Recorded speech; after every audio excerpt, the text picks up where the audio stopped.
Hello and welcome to this video, and on this video I'm going to be going through the 10 greatest films that are about music. Right, we're not going to be talking about documentaries. We're not going to be talking about live concert. The Last Waltz will not be on this list, and neither will Stop Making Sense. What we're talking about is a film which is a proper film that tells a story with actors acting in it, and it is about music in some way. That is what we are going through here. Now, of course, I have to put the caveat in that this is only my opinion. This is my opinion what the greatest ones are. As far as I'm concerned, these are the 10 greatest music films of all time. I don't care what anyone says. And I'm ready to argue with anybody about this. So if you want to put in your suggestions into the comments, fair enough. But remember, you know, you've got to be able to back it up. Don't just go putting anything in. Star is Born. That's not going to be on here, I tell you that now. It's a good film. La La Land, it's all right, isn't it? That's quite good. And Whiplash, that's okay. None of those are on this list, though. You know, I do know some other films that are about music, but there are 10 here. So should we just jump straight in at number 10? So at number 10, we have the film CB4. I'm black, y'all, and I'm black, y'all, and I'm blacker than black, and I'm black, y'all. I'm blickety black, blacker than black, I'm blacker than black, yo, because I'm black and I'm back. And I can dance in my pants and in your face. Yeah, my rapping's a disgrace, but I can dance. CB4, starring Chris Rock. Now, CB4 is a 1993 comedy directed by Tamra Davis and stars Chris Rock. And it tells the story in a comic way, very much like Spinal Tap, of a rap group called CB4, Cell Block 4. And this sort of mirrors a lot of different rap groups that were around late 80s, early 90s, especially NWA. Now, this is a funny film. It's pokes fun at rap and hip hop, and it did this in 1993 when rap and hip hop ruled the world. So obviously hip hop emerges in the mid 70s, starts to gain, you know, success in the early 80s with Grandmaster Flash, Sugar Hill Gang, you know, all those types of things. And then grabs a hold in the early 80s, but it's very much pop music. It's very much the novelty song. We've got The Message, you know, by Grandmaster Flash, and that's a serious song. But on the whole, it's novelty music. And as the 80s progressed, you know, you pick people like LL Cool J that are these incredible virtuoso rappers, and then this politics come in. And the black community in America see that they can use rap to describe their situation. And with the rise of Ice-T and NWA, we start to get this picture of what it is like, the black experience in America, and the racism and all that type of thing. And that moves towards a thing called gangster rap. And so in 1993, if we look at hip-hop, it was at a peak. And you had a ton of gangster rap. This is the emergence of people like Tupac and all that. And you also had on the other side a lot of feel-good rap, positive rap, like Tribe Called Quest, Arrested Development, and you know, they're exploring jazz. You've got the Roots. So this is when hip hop was incredible, and hip hop was strong enough to have some fun poked at it. Now, whether this film needs to be made again, now there was a series that came out last year. I think it was called Dave. And it explored a white rapper, and it really did put the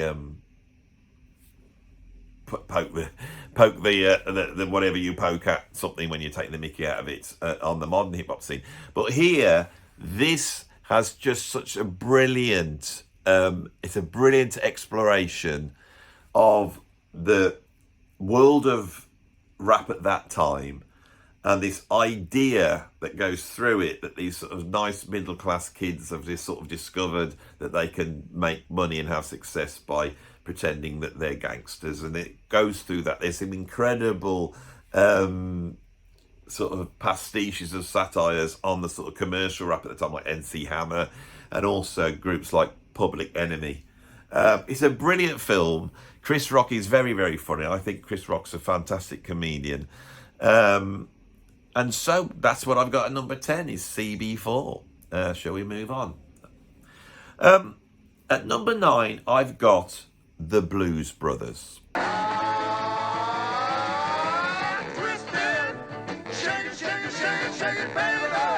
Use of unnecessary violence in the apprehension of the Blues Brothers has been approved.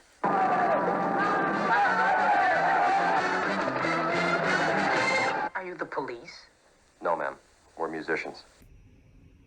So, when the Blues Brothers came out, which is in 1980, and it eventually made its way to television around about 1984, this is when I was discovering music. I was a big fan of John Landis films. John Landis, who directed this, had also made American Werewolf in London around about that time, and all the kids were talking about this incredible horror film, comic horror film. He directed Thriller.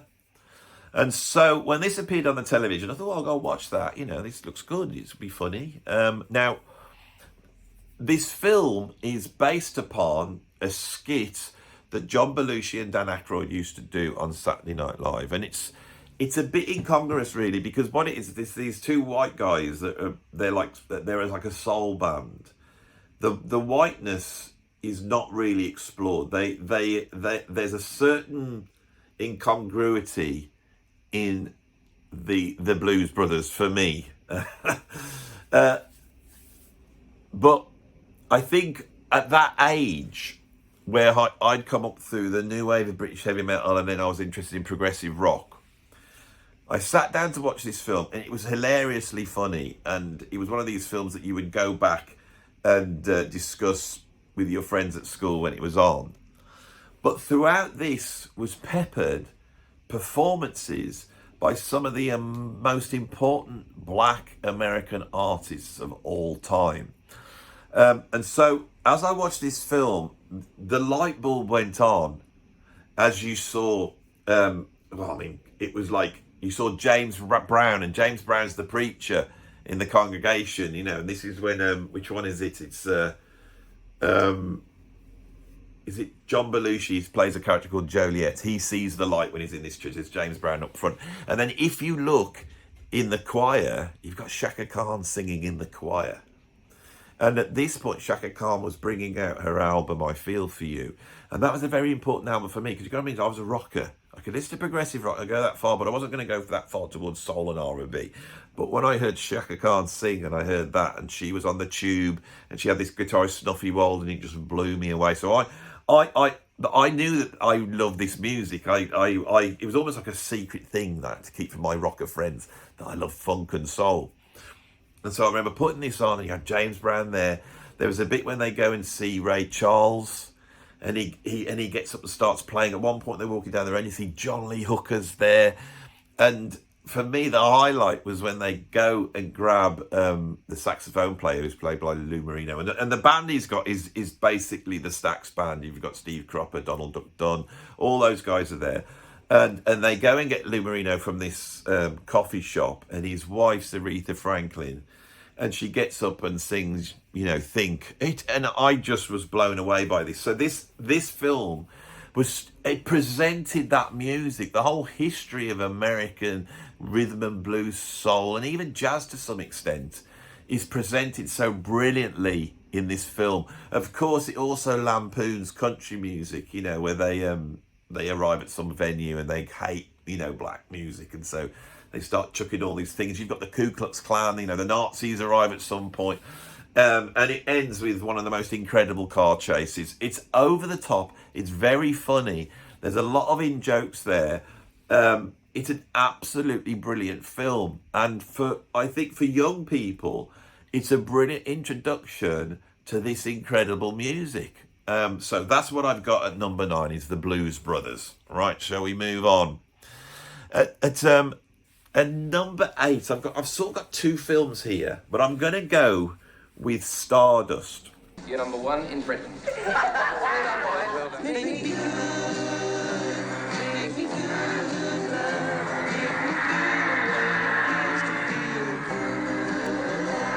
a jungle now, you understand?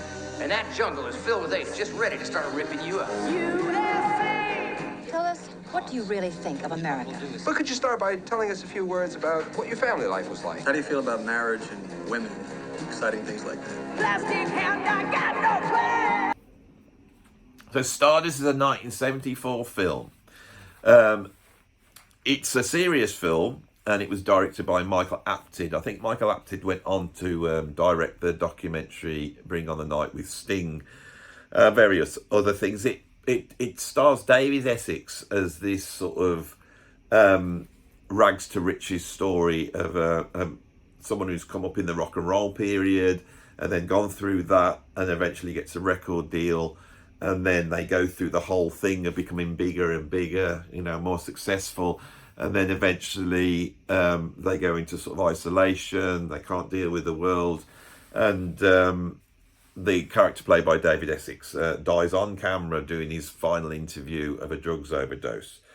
I just absolutely love this film. Now, this is actually the sequel to the film That'll Be the Day.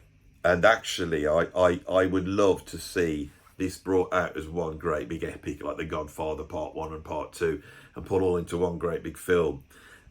When I was a kid, they decided to set up a film society at school. You know, they got an old projector and they got a few speakers and they rigged up, you know, it was proper cinema in one of the classrooms.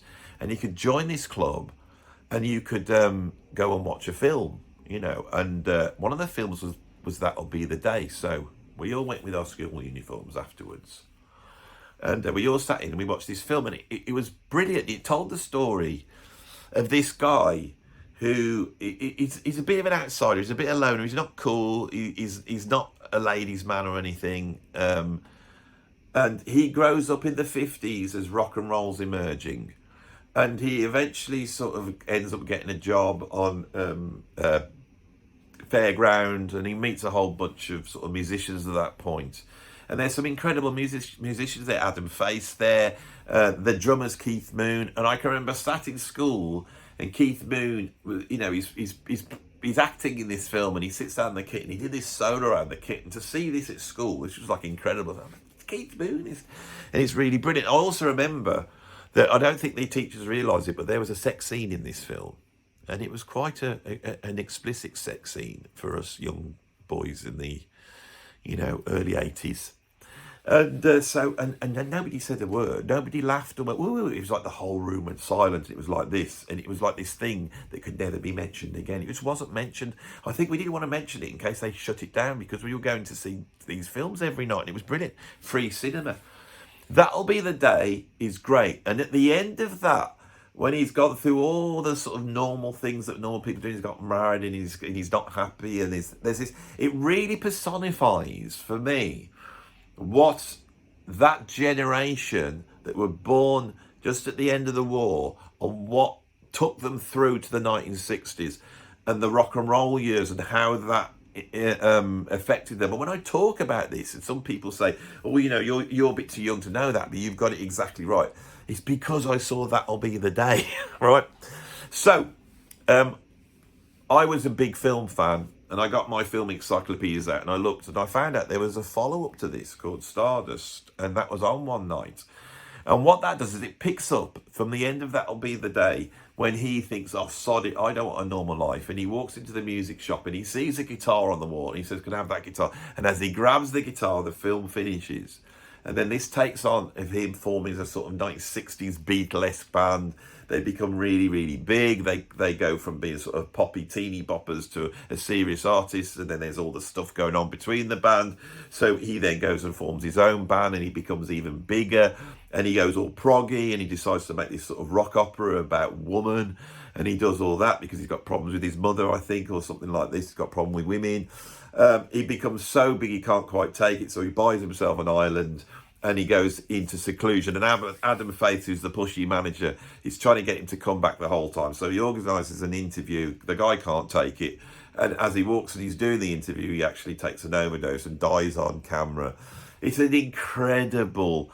I think it's the greatest you know, the sort of the devil's bargain, you know, the rock and roll dream, you know, the rags to riches, you know, all that stuff. And there's been loads of films done about this. More recently, the third remake of A Star Is Born with Lady Gaga, which I think is a brilliant film, absolutely brilliant film. I thought it was great. But it's never been done as well as this for me. And David Essex is just absolutely brilliant. He is a singer. He is a pop star.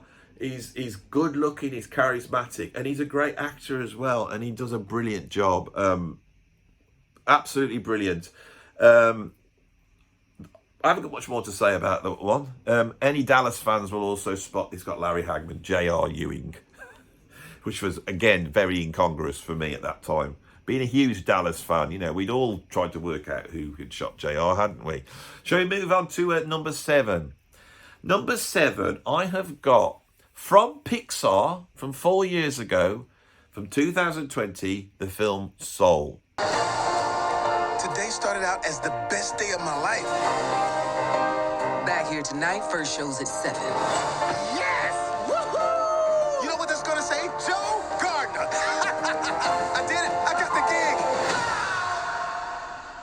gig. Must have been sudden for you. Wow! Oh my goodness! Oh my goodness! Help! I'm not done! Oh my goodness!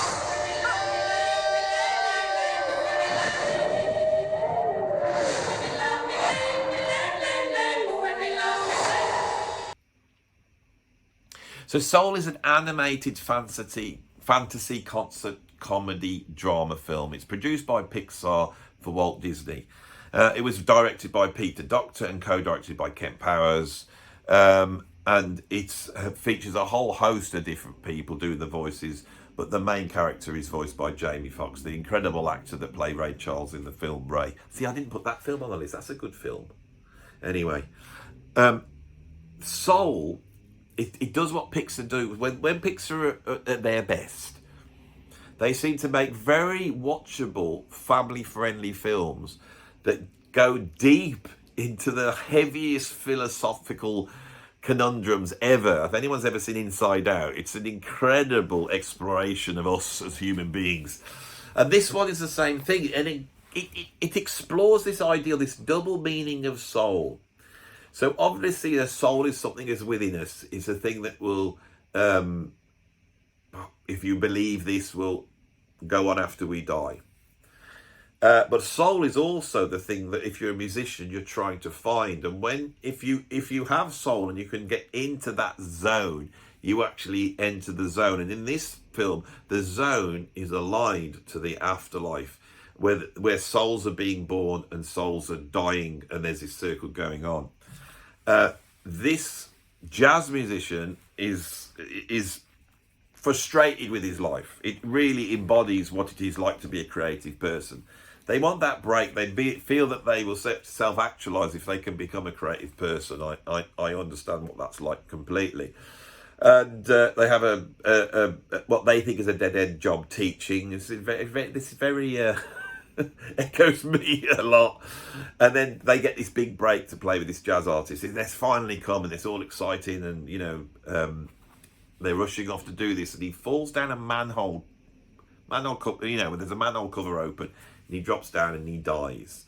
And he is now ascending to the afterlife with his soul, and he doesn't want to go. And so he tries to escape, and he pairs up with this unborn soul who's the opposite of him, who doesn't want to actually be born into Earth. They eventually return to Earth, and this unborn soul enters his body, and his body enters this cat, and then lots of comic things ensue as they have this sort of vice versa thing going on. But the point is that through those experiences, he sees his life in a new way, and he realizes that being in the zone and being a jazz musician is not everything in life, that he needs to focus on his actual life. And the unborn soul realizes why human beings love being on the earth so much, and sees the positive things in their life. So it's a very, very positive message. Another song that really explores the same theme as this film is More Than the Feeling by the band Boston. And in that, it describes somebody who is so involved in music that they're cut off from real life. And they've got a girlfriend and they love that girlfriend, and she's warning him, and she's saying, you've got to get out of being in this fog of involved in music, and they had this thing of just being washed away in the music. And she implores this person that there's more than a feeling. And in the chorus, you could hear her walking away as while this musician is lost in the thing. So this I think is a very clever theme. The jazz is dealt with brilliantly in Soul. I think they had a whole bunch of people involved in doing the jazz. No, Herbie Hancock was involved. Who was the main guy? Can't remember. Can't remember. Sorry about that. I did do the research and I did try and memorise it. I feel like it was Robert Glasper, but I'm not too sure. But there's a whole bunch of jazz musicians, and the experience of playing jazz is serious, and they really get deep into it. And the metaphors they use, and a lot of the stuff that really explores soul, which I think is key to understanding American popular music, to understand what soul means. Right, so let's move on to number 6 now, shall we? So at number 6, I have from 2003. I cannot believe this film is 21 years old. It's ridiculous. We have a comedy film again. You can see I like comedies. I think comedies can get to a truth that maybe serious films can't. But I have the film School of Rock. If he doesn't come up with the rent by the end of the week, he's out of here. You wake me up for that? Come on! Dewey Finn would have sold his soul for rock and roll, but nobody was buying. You're an embarrassment. You're out. Which was directed by Richard Linklater and stars, of course, Jack Black as a sort of washed up rock and roller that has got too old to do it, really. He's still in his rock band. He still wants to make it. He still believes in the rock. But his friends have grown up and they're moving away and he doesn't know quite what to do. And the girlfriend of his best friend has a go at him because he's just, leeching off them. So he decides to get a job. And he decides to go for his friend's job as a teacher. So he rocks up to this school, literally rocks up to this school. And he goes in and he pretends to be the new teacher there. And under that guise, he decides to teach the kids how to rock. He puts a band together with those kids. He has to do it all within, secretly, so the school don't know. He books them into this talent contest. They go, they don't win, but they learn something more from it. Now, this film's very interesting. 2003, right? I see that rock music, what we talk about here, emerges 1965, 66. You've got the Kinks and the Who and the Beatles. Then you get Cream and Hendrix, and you get Led Zeppelin, and you have that first thing of sort of extravagant rock music. And then punk comes out and it pulls itself in. You have new wave, and then you sort of get in the 80s in terms of rock music, this sort of much darker post-punk indie type of style. Whilst rock turns into new wave of British heavy metal, and you get this heavy metal style. This is the thing, and then they join up the punk and then new wave of British heavy metal come together with grunge, knocking out all the hair metal bands. And grunge is incredible, but then at that point, rock music starts to atrophy. It's a word I use all the time, but I feel that this is something that's happened with the arts over the last 20 years or so. So in the 90s, it slowly atrophies. There's incredible stuff comes out. Rage Against the Machine, Pantera. Then you get, Korn. And then you get like Linkin Park. And then you get like the band who did Rolling, whichever that one is. And then you get like, it's slowly Blink-182. And it's, before you know it, the rock is sort of doing this until it's totally stuck. And around about 2003, the computers come in. Britney brings out Hit Me Baby One More Time, which I use as a gatepost of sort of the move away from rock music being the chart music to pop music being the chart music. And before you know it, rock is entering into this hallowed realm where it is something that we are not worthy from. In films like Wayne's World, Bill and Ted, bring culturally in this idea that we should be worshipping these rock stars, not seeing them as being degenerates and people who are pushing against society. They now become the establishment. Alice Cooper and Ozzy Osbourne become the establishment. And this film in 2003, more than any other, establishes like rock music as being almost like a law, L-O-R-E, the law of rock music. This sort of pompous, pseudo-mythical wisdom, you know, that the Bible of rock. And Jack Black is brilliant at exploring that. And it's funny because he does it so seriously, but we know how stupid it is. And in this film, I mean, there's so many wonderful things about it. As he is, you know, the idea that the kids are studying so deeply, you know, rock lore. And, you know, they're looking at Angus Young, and then they're looking at this and that. And the guy that's playing drums, you know, he hands him 2112 because that's what the drummer has to listen to. That's the rite of passage for a drummer. You know, this girl gets up and she's quite shy, and she's on the big side, and she's got no confidence. And he tells her, you know, well, can you sing? And she sings. She sings some Aretha Franklin. And for my kids, I said, when they saw that, I said, do you know what you sing? And they went, no. I said, that's an Aretha Franklin song. They went, who's she? And I played my kids Aretha Franklin. And my daughter is now a serious singer, and it goes back to that point, you know, where the kids have some way of accessing that. This film, in a way, has kept rock music going.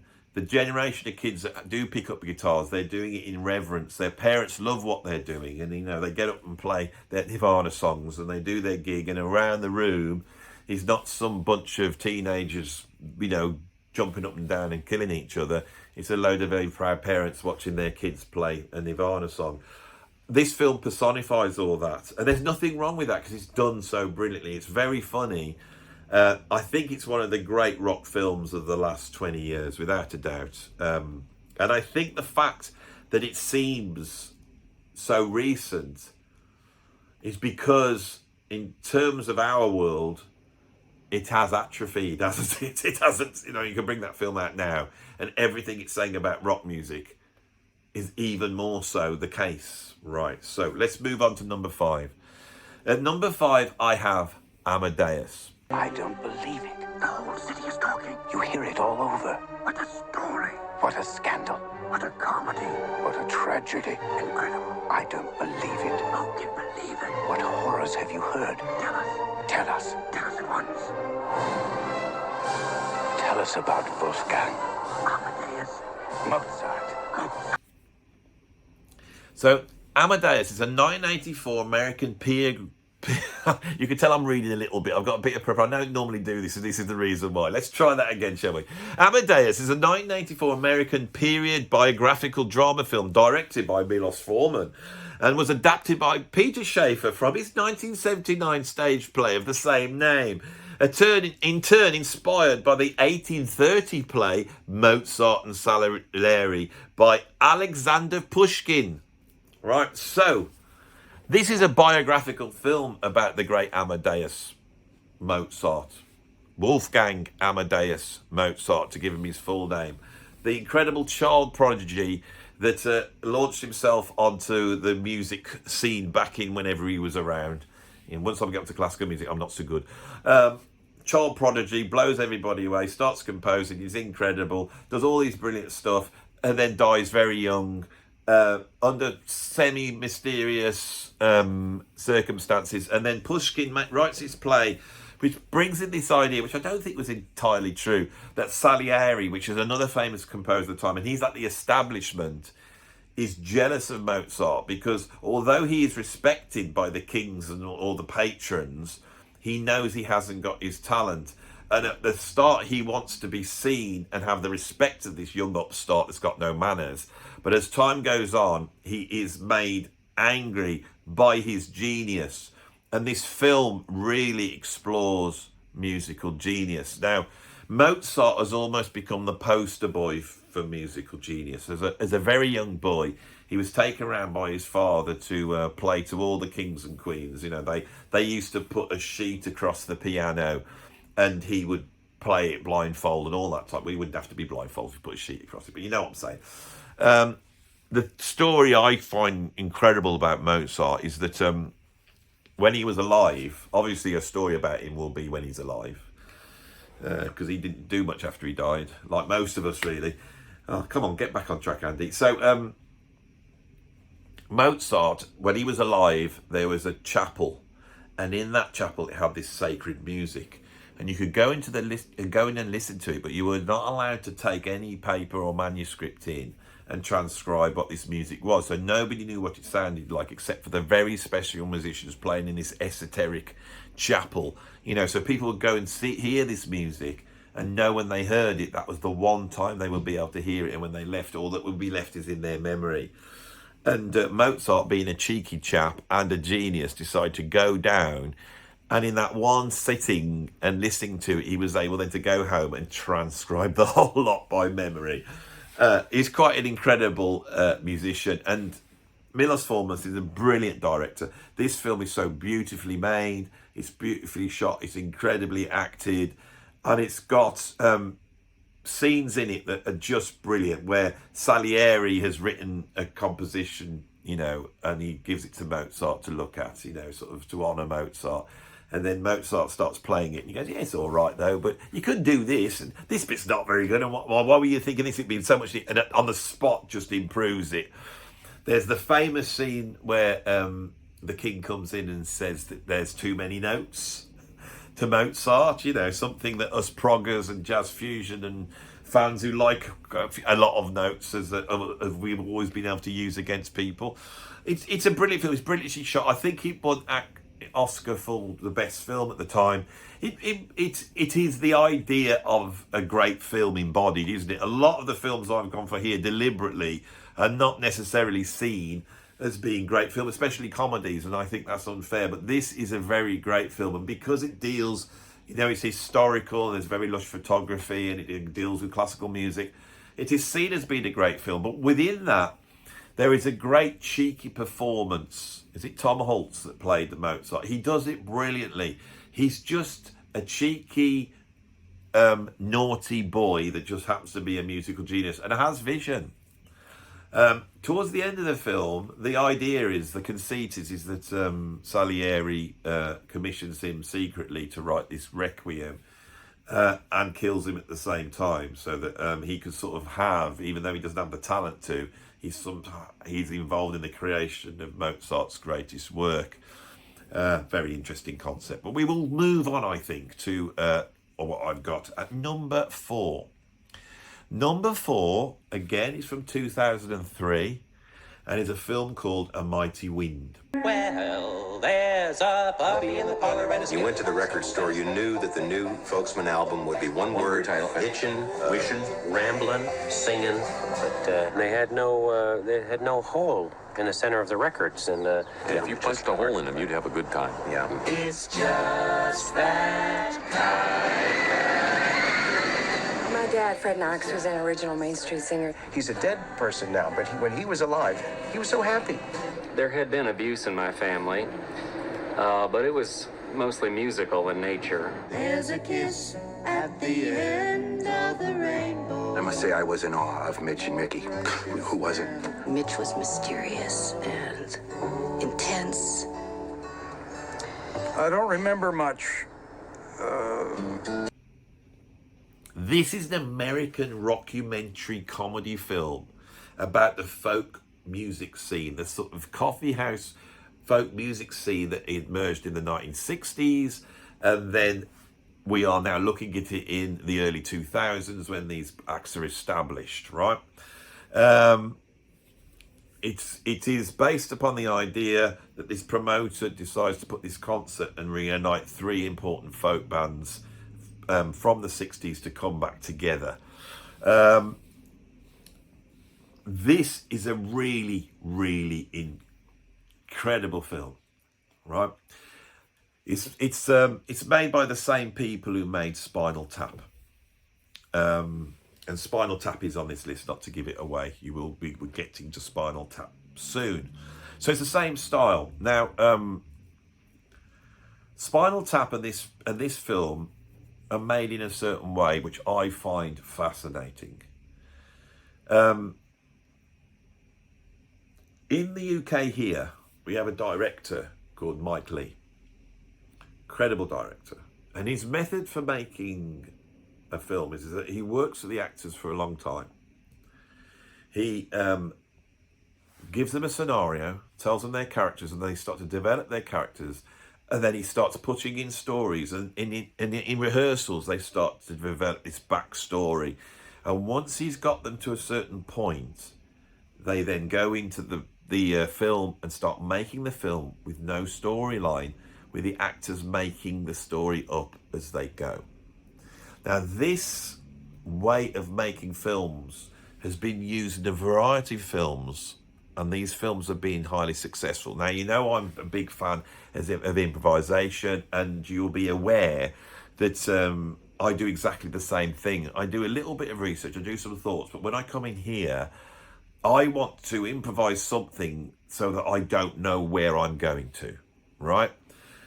As I do this video, as I get to this point now, I realise that having these two films and this here, well, films are so structured and they require so much stuff to make, that this idea of just then letting go of the rails and letting the actors just go improvise where they want to go is a fascinating thing. And as I get here, I think, well, is this the theme of this video? Is this a theme I can explore, where I can actually, go deep into this idea of the improvised and capturing in the art the discovery as it happens. Spinal Tap was made that way, as was this film. Ghostbusters was made in the same way. Lars von Trier made all his Dogma films in much the same way. And recently, you have the series of the Nativity films, which are there's 3 Nativity films. They're all completely different. But the first one was made in this way. This is a really, feel-good family film.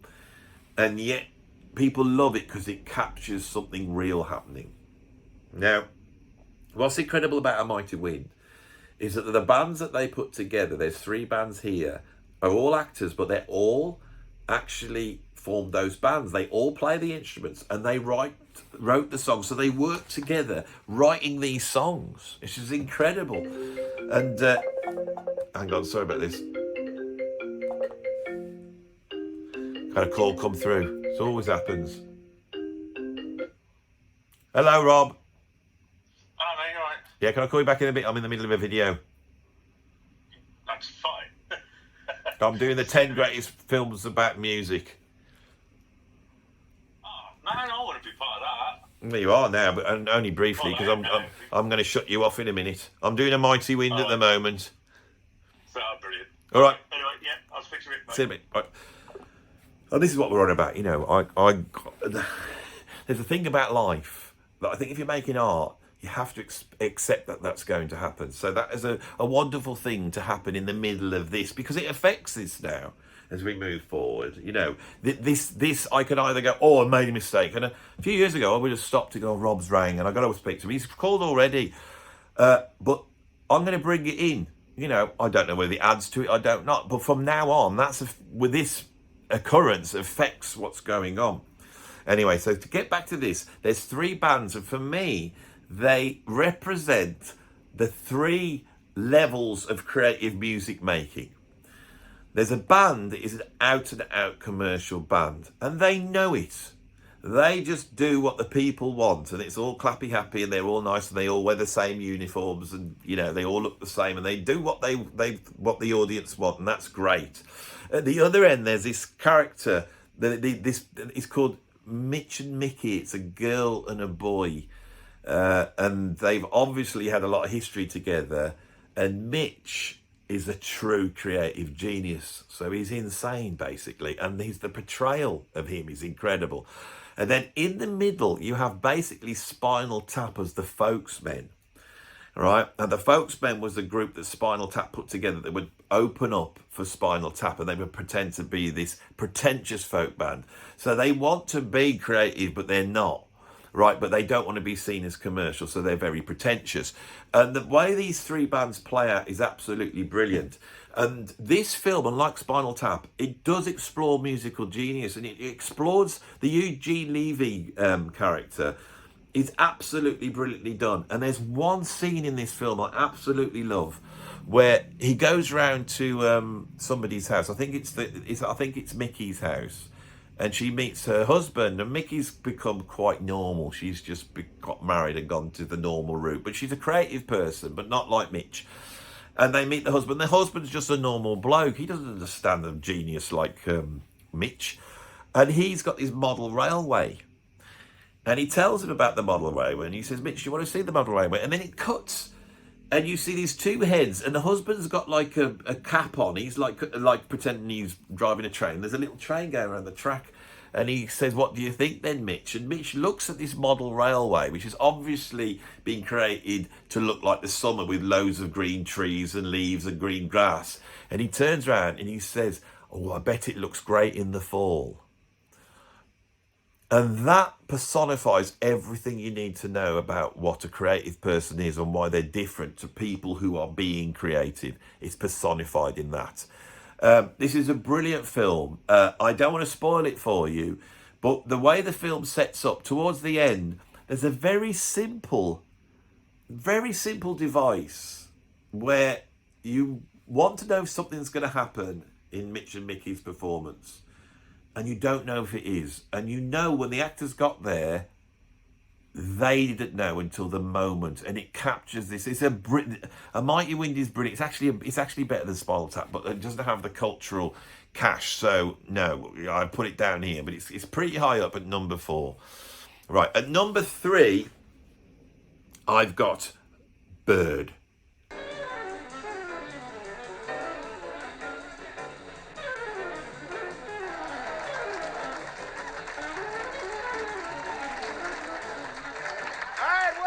About yard asylum and some shop trees. We're talking about a very special, creative man. You know, there's no law that says I have to mess up. They're gonna talk about you when you dead, Bird. Right, not Birdie by Alan Parker. Bird, which came out in 1988, and is a biographical film of Charlie Parker, also known as Bird. It was directed and produced by Clint Eastwood, and it stars Forrest Whitaker brilliantly as Charlie Parker. So, in 1946, before he was famous, when he was about 16 years old, Clint Eastwood actually went to see Charlie Parker. I mean, Clint Eastwood is now 94, and this is the age you would have to be to have experienced seeing Charlie Parker live. The youngest people that would have seen that are now extremely old, and very soon we will enter the era where no one alive actually saw Charlie Parker, and that fills me with a sort of sense of strange awe that that's the case. He saw Charlie Parker and he was so impressed with him that he's got a lifelong appreciation of jazz, and Clint Eastwood has done so much for jazz music. And he's produced sons that have gone on to become jazz musicians. So in 1998, he decides to fund a full-on Hollywood biography of Charlie Parker. Now, of course, this film, when it came out, was a box office disaster. But no expense was spared. It's a Hollywood version, and it doesn't shy away from it, from Charlie Parker's life. It's brilliantly done. Forrest Whitaker is brilliant in this film. And what's fascinating to me is rather than tell the story sequentially, it just pulls up certain points in his life. Now, all these things are awful things, really, but they have become iconic in jazz history. There's a point when Charlie Parker's daughter dies, and he writes 3 telegrams to his wife, Chan Parker. And these telegrams go from very articulate and supportive to a certain point of just dishevelled, you know, the point where you're at the limit of emotionally. And this has been paraded so many times in various jazz books, as is the time when he turns up into the studio to record Lover Man and he's not there, he's not with it, and he puts his solo down, and people listen to that solo. It's not the incredibly articulate, flowing Charlie Parker, but there's a semblance of his musical genius in there. And, you know, when you listen to it, you think, should I be appreciating this or not? All these things I know very well. And before I watched the film, it says something strange about seeing these things, which basically, they're just a person's life. We all have these moments, really. But it's strange how somebody like the genius Charlie Parker, and we know that genius is allied to the sort of self-destructiveness that exists in him, that he was an incredibly visceral, emotional person, but by the same token, he was a very erudite, intelligent man that could, you know, talk to you about quantum physics or Stravinsky or whatever it was. And all that's embodied in this. Now, when they made the film, the film producers did not want Charlie Parker's music in it because it's mono. So they said, we can't have Charlie Parker. So Clint Eastwood was faced with getting a saxophone player and getting him to copy Charlie Parker, which is the worst thing you could possibly do. Then when he chatted to Chan Parker, who was still alive then, she had actually got unreleased recordings of Charlie Parker playing. And these, because they were just recorded on one mic put up in front of Charlie Parker, the saxophone was pretty loud. So they used the technology they had back then. They could do this so easily now, but they used the technology they had back then to try and extract the saxophone. And then they went and got these incredible players to come in and dub in the background music so that you have a stereo effect. This is why this soundtrack's incredible. And in the film, when you first see Charlie Parker, you see somebody come in and they walk into a club, and as they sit down, you hear him kick off, and it's real Charlie Parker, but it's in Technicolor and stereo, and it's quite a thing, because you're hearing Charlie Parker, you're hearing the power of it. And I think Clint Eastwood does a brilliant job of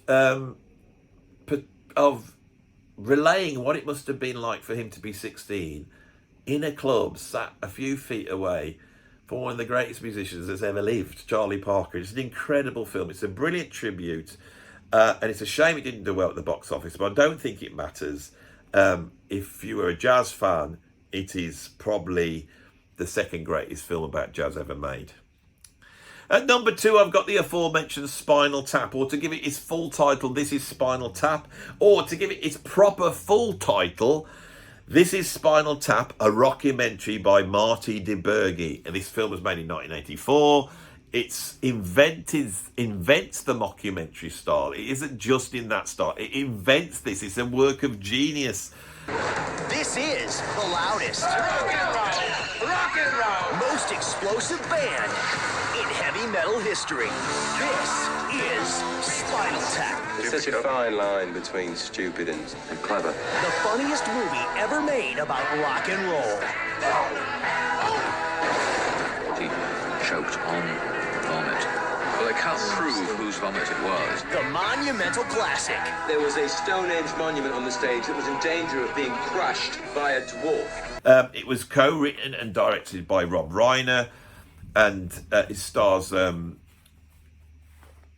guy, what's his name? Christopher. Oh, what's his name?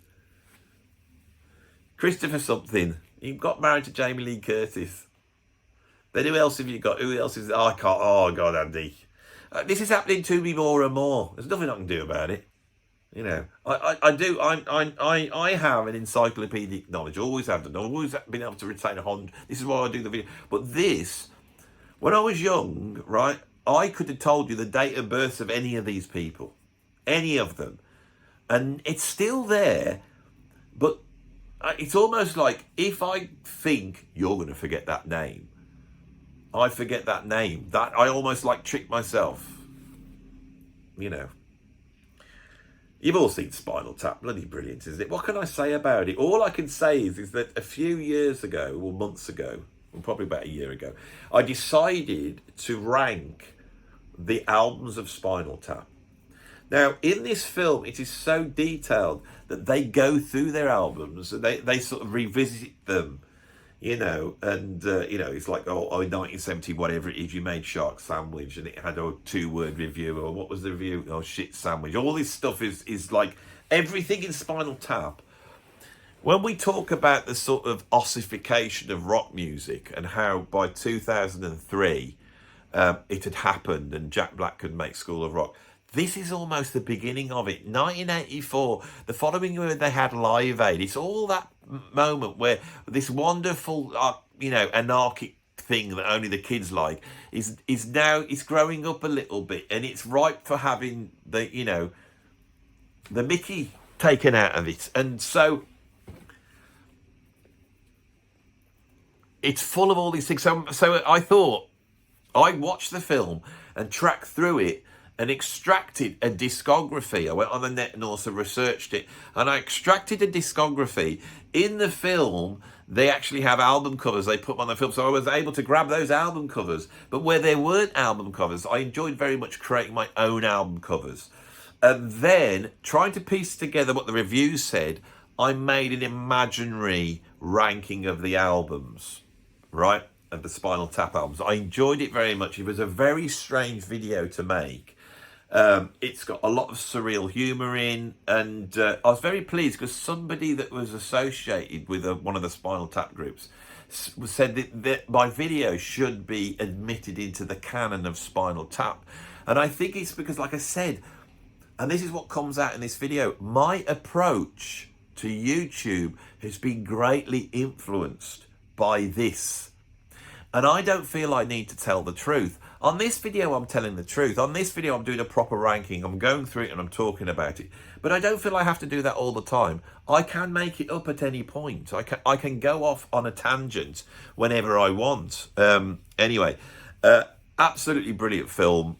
What can I say about it? It's at number 2 here. So what have I got at number 1 on the list of the 10 greatest films about music? It had to be a film about jazz. They're few and far between. At number 1, I've got Round Midnight. Round Midnight. From renowned international director Bertrand Tavernier, an intimate vision of life with a special rhythm and a very personal sound. Mr. Dale Turner. A world where a man becomes a legend. You know, your music changed my life. Where a stranger becomes a savior, because only he can keep the legend alive. Was that good? It is a story of survival in the name of passion. A story of love in the name of music. My life is music. My love is music. And it's 24 hours a day. Around Midnight is a 1986 American musical drama film that was directed by the French filmmaker Bertrand Tavernier. It was written by Tavernier and a guy called David Rayfield, and it stars Dexter Gordon. Yes, it stars the great Dexter Gordon, and the soundtrack was created by Herbie Hancock.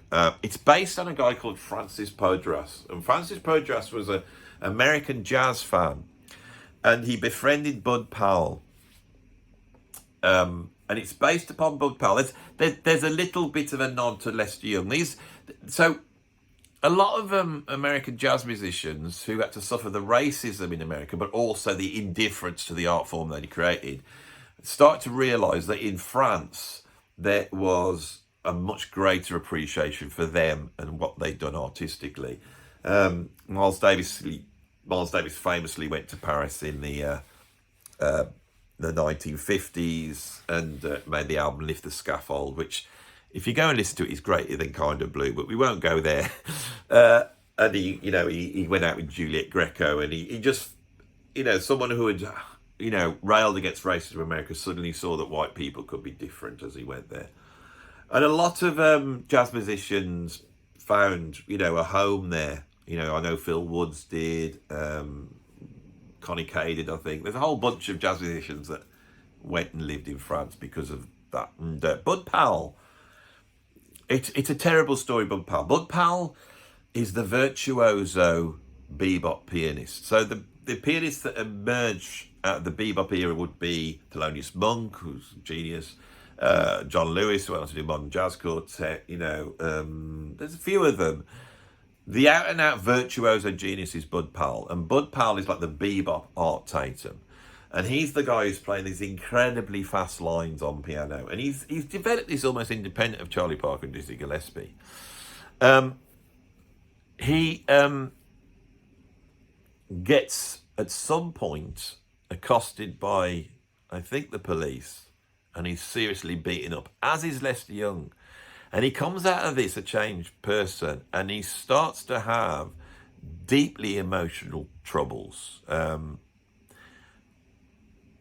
Famously, he sat in the car with Thelonious Monk when the police bust the car, and Thelonious Monk, being a beautiful person, takes the rap, and he loses his ability to perform in New York, which greatly affects Thelonious Monk's career.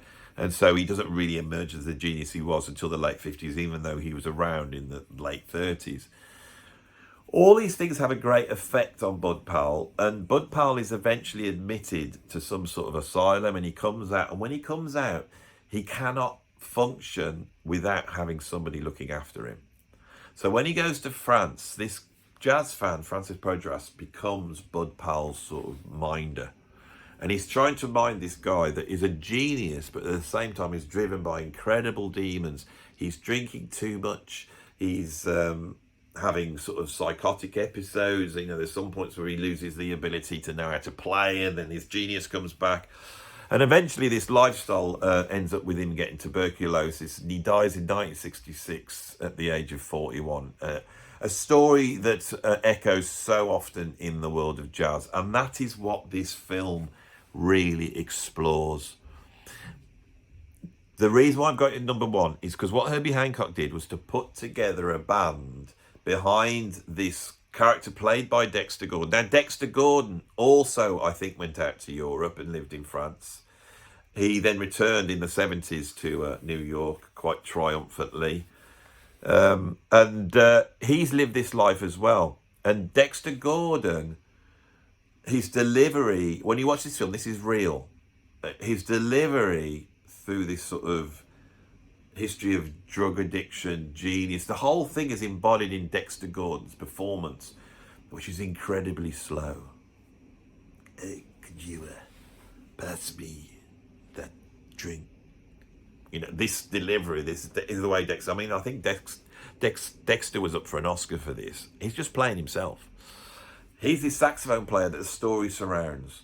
And Herbie Hancock decided to put a band around him, and he put basically this band that includes Tony Williams on drums, you know, you've got John McLaughlin on guitar, and these sets that they created, unlike Bird, where the musicians are in fact miming like all films, the jazz clubs where they're playing were designed as also recording studios, so they could record the stuff perfectly. So when they're acting and playing, they are really playing. You're hearing the best musicians in the world playing, but within this. So they go, let's take another take, and then they would start improvising. There's a brilliant bit. It's a subtle things like there's a bit where they're just playing and soloing, and the Dexter Gordon character, who's an alcoholic, he tries to get the drink that's on Herbie Hancock's piano, and Herbie moves it away while he's playing, and all that is happening while they're really playing. Of course, he eventually dies, as Bud Powell does in the film, in the story, and a great big gig is put on, and of course thousands attend, because of course once these people die, they are then elevated to the status of sort of gods, but while they're alive, nobody wanted them to know. This is the greatest film about jazz because it really is jazz. It's really in the film. It's not pointing to jazz. It's not trying to evoke jazz. It actually is jazz. Everybody in that film embodies what is going on. It's an incredible film. That's the film I've got at number one. Anyway, I think we've now come to the end. I hope you will enjoy this little sojourn through, some of the greatest music films, and there's many others, isn't there? There's many others, and I may come back to this in the future, depending on how well this video goes. I've actually felt on this video that I had to get a bit my skates on, because once you've got a film with a story, there's so much to talk about. I could probably do an hour on each of these films, looking at what's going on in them. And I want to come back to this. I'm a big film fan, and I would love to talk about, I'd love to expand the remit of what I talk about on here, so I can talk about the other stuff I'm really into.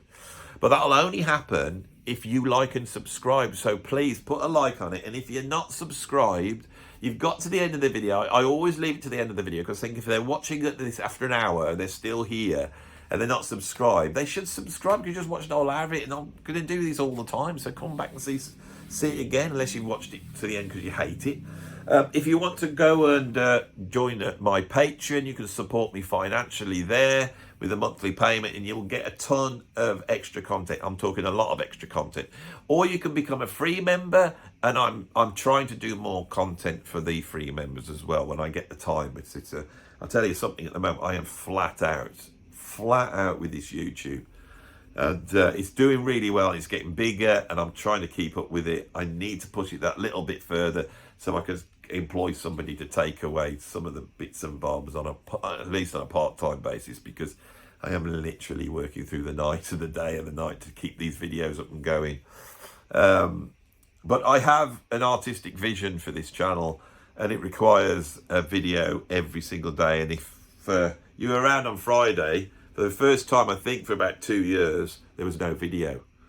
And I didn't even realise that had happened. I'd got so ensconced in trying to pull all these videos off, and I thought I'd covered it, and I hadn't. So it's an incredible thing, and I love doing it. And I don't want to be putting a video out once a week. I want it to be an ever-evolving thing. I want to make my creative work, I want it to live on this channel. That's what I want. I want to be able to get up and be creative every single day, and for it to be on the channel in some way. That's what I want, because I'm afraid I'm a little bit of one of these driven people as well. And if you are, this is the place to come, because we can, find solace in each other in discussing it anyway. I think I'm at the end of the whole thing, aren't I? So done that. If I said put some money in the old PayPal tip jar as well, please do it, because if you stop paying me, God knows what I'd do. I'd be like Bud Powell, wouldn't I? No, please don't say that. See you on the next one.